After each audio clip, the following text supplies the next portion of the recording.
La Fiscalía General de la República, en correspondencia con lo establecido en el artículo 156 de la Constitución de la República, controló la investigación penal realizada por los órganos del Ministerio del Interior contra Alejandro Miguel Gil Fernández, quien se desempeñó como viceprimer ministro y ministro de Economía y Planificación, y otros imputados. Concluidas las acciones investigativas en las que se garantizó el debido proceso, la Fiscalía, en cumplimiento de su misión, ejerció la acción penal pública en representación del Estado y presentó las actuaciones al tribunal correspondiente. Se solicitó responsabilidad por los delitos de espionaje, actos en perjuicio de la actividad económica o de la contratación, malversación, cohecho, falsificación de documentos públicos, evasión fiscal, tráfico de influencias, lavado de activos, infracción de las normas de protección de documentos clasificados y sustracción y daño de documentos u otros objetos en custodia oficial. En todos los casos, se interesó a los imputados sanciones privativas de libertad en correspondencia con los hechos cometidos. Firma la nota la Fiscalía General de la República el 31 de octubre de 2025. Respecto a este proceso, el Tribunal Supremo Popular confirmó a la televisión cubana que radicó causa en esa instancia contra los acusados, la cual se encuentra en tramitación conforme al debido proceso. Cuando inicie el juicio, será informado oportunamente.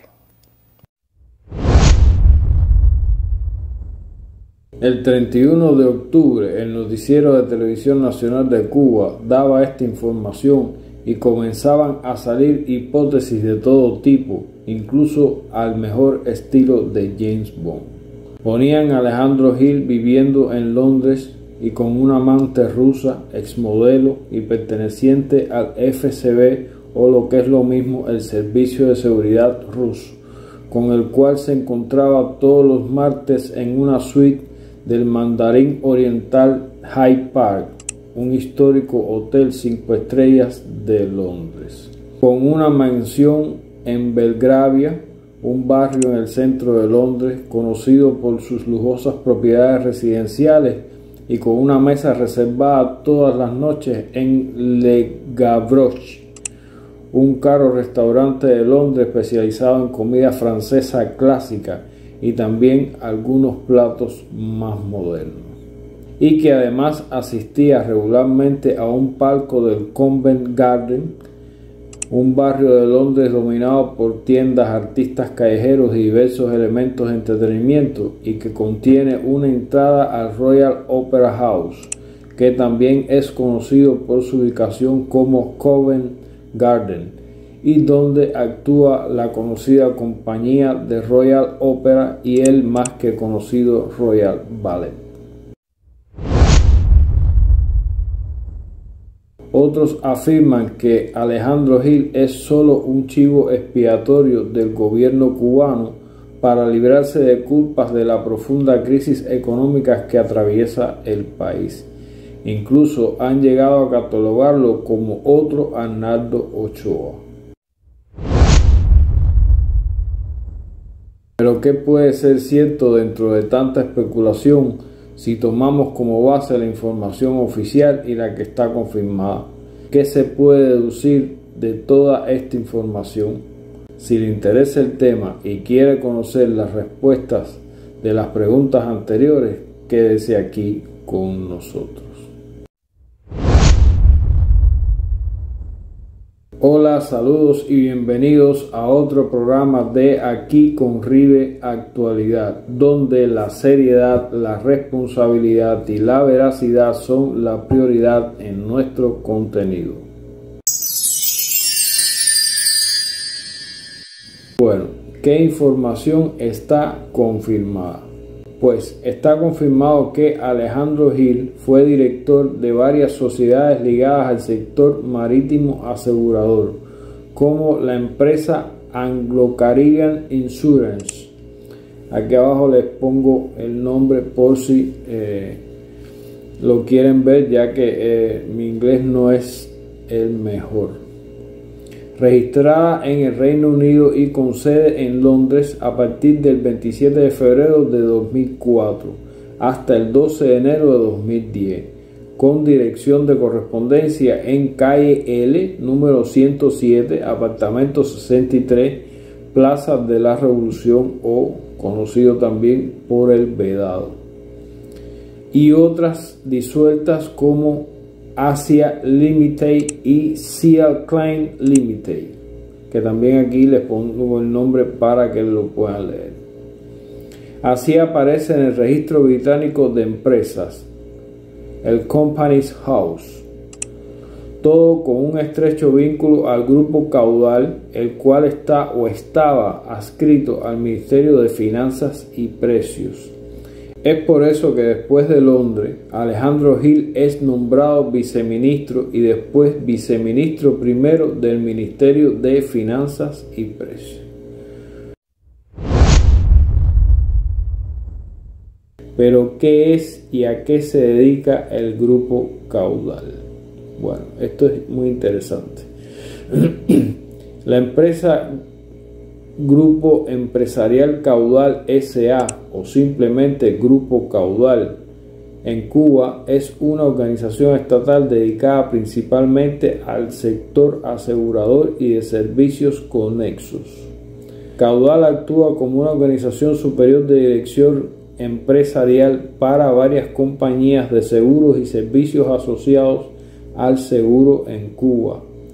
Dentro de su estructura operan al menos dos empresas claves de seguro: la Empresa de Seguros Nacionales, ESEN, y Seguros Internacionales de Cuba S.A., es decir, ESICUBA, que se especializa en seguros generales, reaseguros, transporte marítimo, aéreo, industria, turismo, responsabilidad civil para intereses cubanos y extranjeros.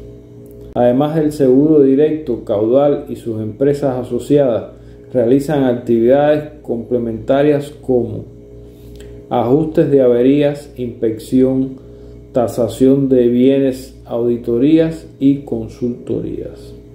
También realizan avalúos, es decir, valoración de activos, servicios de asesoría financiera, prevención de riesgos, entre otros.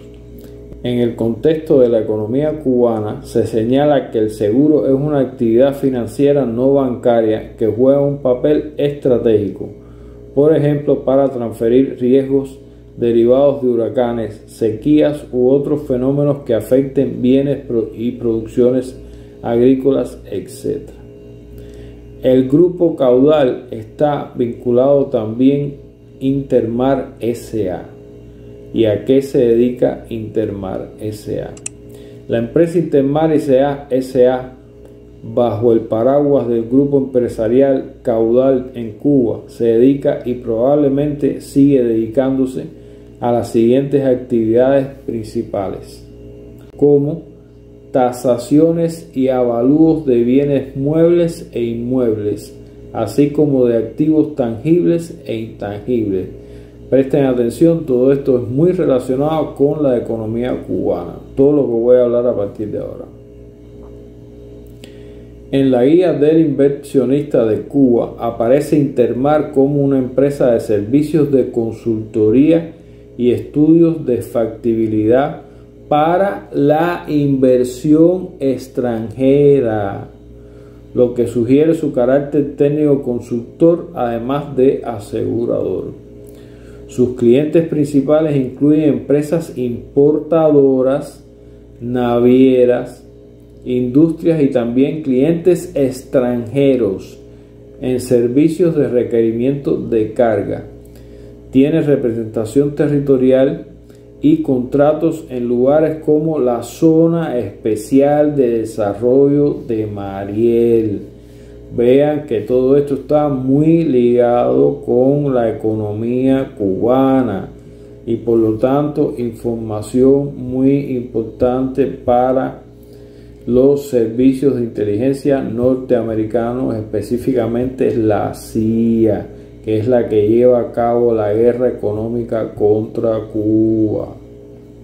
Intermar jugó un gran papel logístico durante la crisis de la COVID-19 al tramitar contenedores de donación hacia Cuba.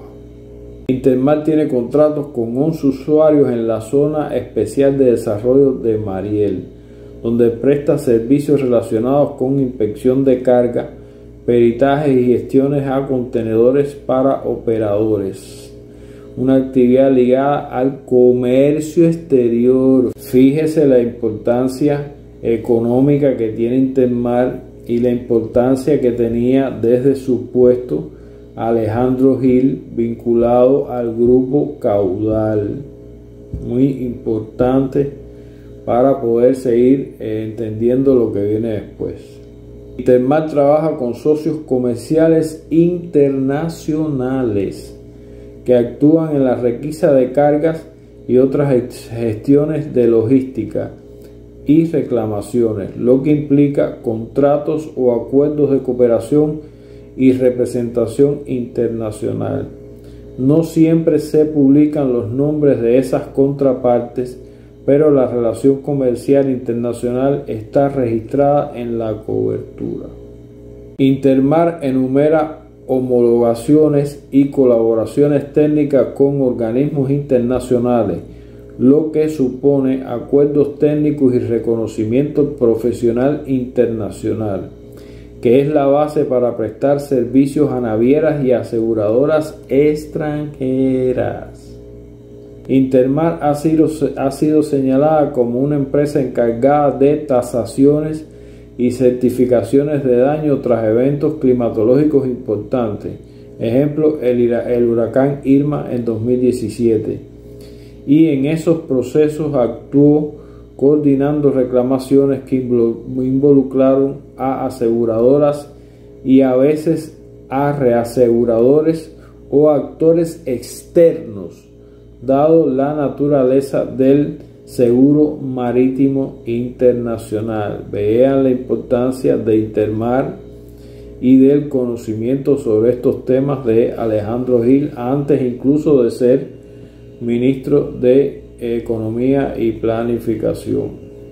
Intermar presta servicios a navieras cubanas y extranjeras, inspección de averías, supervisión de carga, ajustes de siniestro, lo cual supone contratos puntuales con agentes marítimos y armadores internacionales, aunque en la mayoría de los resúmenes no aparecen los contratos publicados por nombre de la contraparte. Es decir, Cuba mantiene bajo el más posible secreto las contrapartes con las cuales Intermar hace contratos y obtiene, por supuesto, ganancias de esos trabajos. Muy importante, y vuelvo a repetir, en ningún caso aparecen contratos públicos, es decir, el texto del contrato, la orden de servicio o el comunicado de la naviera con el nombre del armador y los montos a cobrar en accesos abiertos. Las fuentes públicas cubanas y los directorios describen la actividad y las relaciones comerciales, pero no publican habitualmente los contratos. Es decir, vuelvo y repito, Cuba trata de mantener lo más cerrado y secreto posible el origen de estos contratos, con quienes se hacen estos contratos y el dinero que se cobra a través de todos estos contratos. Entendiendo lo anterior, lo que vino después es conocido por todos. En 2017, Alejandro Gil pasa del Ministerio de Finanzas y Precios al Ministerio de Economía y Planificación. Y en julio de 2018 es nombrado Ministro de Economía y Planificación de Cuba. El 21 de diciembre de 2019 es nombrado a solicitud del presidente Díaz-Canel como viceprimer ministro en la 9ª legislatura de la Asamblea Nacional del Poder Popular. Su periodo al frente del Ministerio de Economía y Planificación coincidió con la aplicación de medidas económicas muy criticadas, entre ellas la llamada Tarea Ordenamiento en 2021, que buscaba eliminar la doble moneda en Cuba, pero que terminó con fuertes alzas de inflación. Fue relevado de su cargo el 2 de febrero de 2024 y en marzo de 2024 se anunció que estaba siendo investigado por graves errores en el desempeño de sus funciones, tras una investigación puesta en marcha por la Fiscalía General y el Ministerio del Interior. El comunicado oficial señala que Gil reconoció graves imputaciones, es decir, ya desde este comunicado, aunque casi nadie se dio cuenta o pasó casi inadvertido, ya se podía prever o olfatear que había algo más que corrupción con este fragmento que dice que reconoció graves imputaciones y renunció a su condición de miembro del Comité Central del Partido Comunista de Cuba y a diputado de la Asamblea Nacional de Poder Popular. Es decir, ya en esa parte donde dice reconoció graves imputaciones, se podía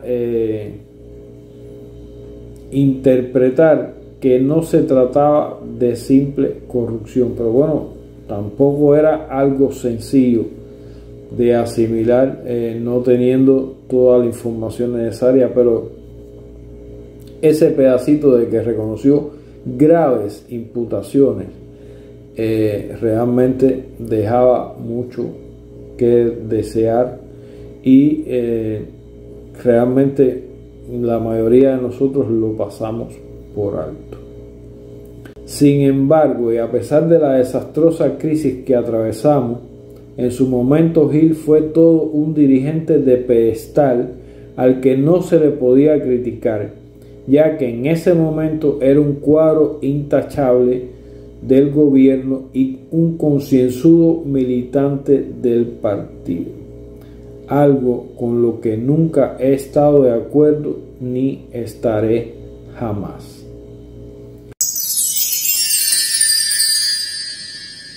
Todas las personas tienen defectos y virtudes, unos más virtudes y otros más defectos, y ser miembro del gobierno y del partido no los hace intocables ni intachables, y mucho menos líderes de pedestal. Ojalá en algún momento se entienda eso perfectamente. En cuanto a las características personales de Alejandro Gil, su hermana María Victoria Gil, muy conocida aquí en Cuba por Vicky, lo describió como alguien brillante, estudioso, sencillo, dedicado, inteligente y sacrificado. Aunque en otro momento de esa misma entrevista dijo que su hermano era un magnate con una muy exitosa carrera en una empresa de seguros marítimos en el Reino Unido y que además era miembro de clubes en Cuba, Reino Unido y Rusia. También alguien que trabajó con él lo describió como un jefe afable y carente de cualquier tipo de cuestionamiento de las decisiones superiores. Desde mi punto de vista, ya